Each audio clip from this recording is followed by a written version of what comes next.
training to carry out the plan.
Sometimes I don't listen to my body. My body may be saying, take a day off, recuperate. But me, I'll shrink. I must train. When you don't eat right, you don't recuperate. See, it should be the opposite. When you're eating, you should train hard and crazy. Not all the time. You can't. We're not machines. We break down. But you should train crazy. So for a while now, I've had the goal to bench 405, just like basically anyone who lifts, depending on what level you're at. And we've been like inching our way there ever so slowly, but we haven't made that like leap to 405. And like the more you progress, the harder it is to make more progress. So in order to finally achieve this, I have written out a concrete, foolproof plan, no cracks in it, that will get us to that goal, so we can finally check that off. If you guys want to follow along on this with me, I guarantee 1000% that you possibly might just maybe gain some progress on your bench. All right, the plan. When it comes to benching, it's heavily affected by how much you weigh and gaining weight. So to get there, we're gonna just eat a bunch of food. To be specific, 5,200 calories, 270 grams of protein. The easiest way to bulk is to start with a big bowl. And the way you properly implement the bowl is you start by filling it up with a bunch of carbs and protein, like beef and rice. Now to hit 5,200 calories, you're just gonna eat all that food, then fill it up again and do that over and over again. Now, if that isn't working, you might need to upgrade to a bigger bowl.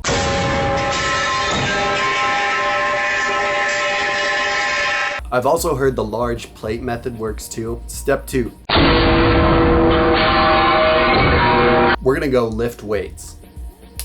And that's basically my program. Anyways, I'll talk a little more specific about the exact training later in the video, but until then, I'm gonna execute this plan. I really need my bench to catch up to 16-year-olds on TikTok who've been lifting for 3 weeks. And I think if we properly follow this, that'll get us there. The goal is to get up to like 220 pounds. And I think that'll put us in the position where we're strong enough to bench 405. But yeah, I will see you guys when it's time to go attempt 405. Bye.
I guess it's time. All right, so in terms of training to lead up to this, basically, once I got back from LA for the first like month and a half or so, my main goal was just to put on more muscle mass and size, because when it comes to bench, it really is a mass moves mass movement. Like the more mass you have, it's really going to help your bench. So as well as eating enough to grow, in the gym, I was doing a lot of volume, taking sets to failure, doing higher rep sets on bench. Then over the last like couple of weeks or so, I was bringing down the volume and then upping the weight on bench and doing like sets of 3, 4, or 5. And for like the last week, I kind of basically did almost no hypertrophy stuff.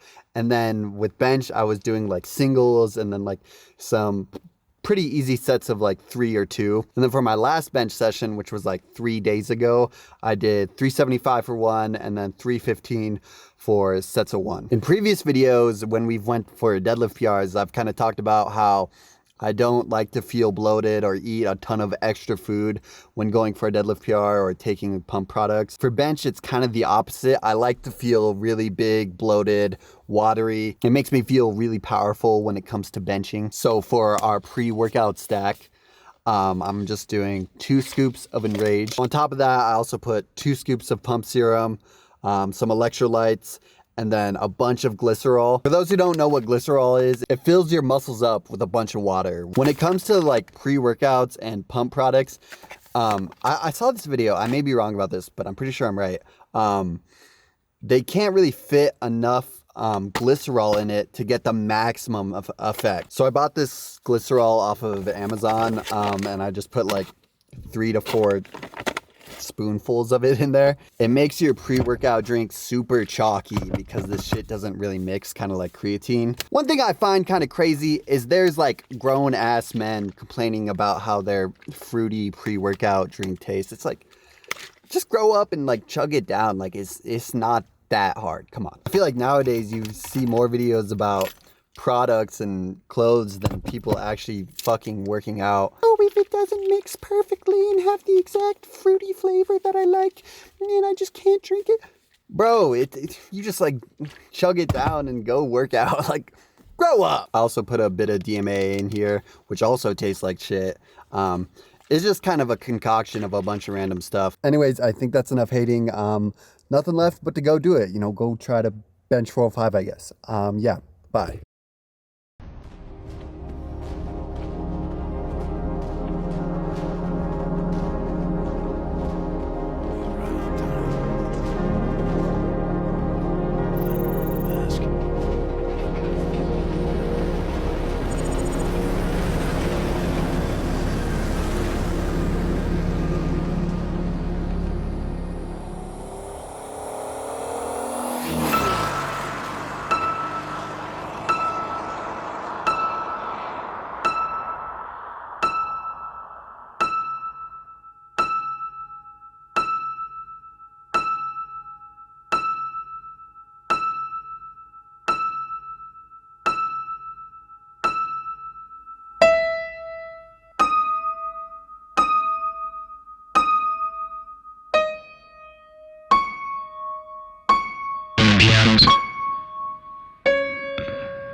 Filled with misery and uncertainty, it is a great comfort to know that, in the end, there is light in the darkness.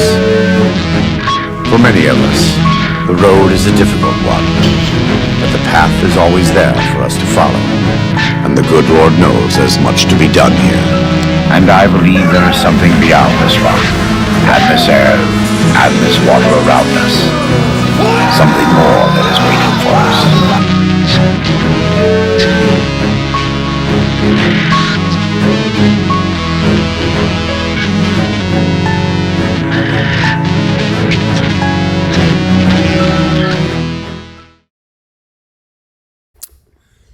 Well, I guess we like half benched 405.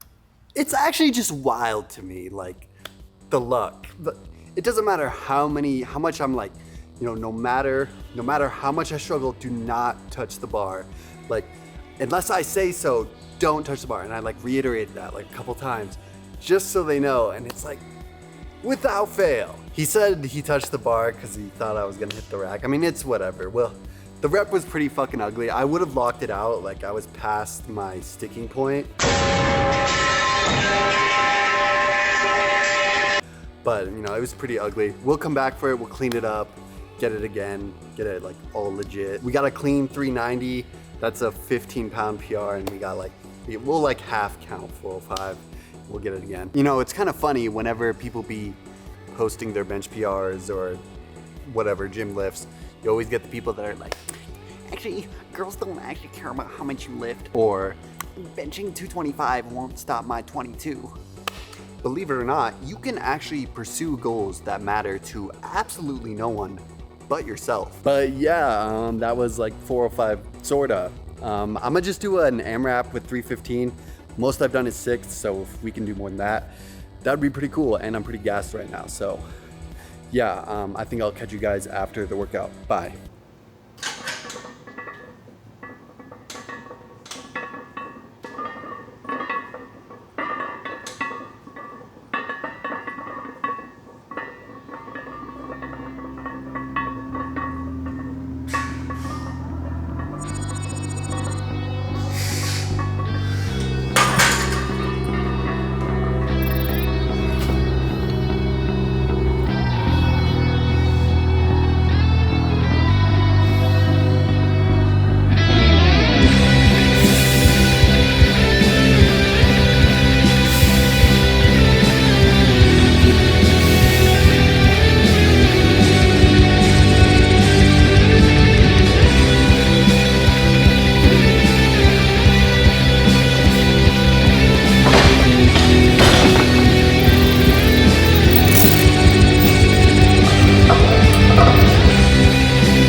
Well, that's a wrap.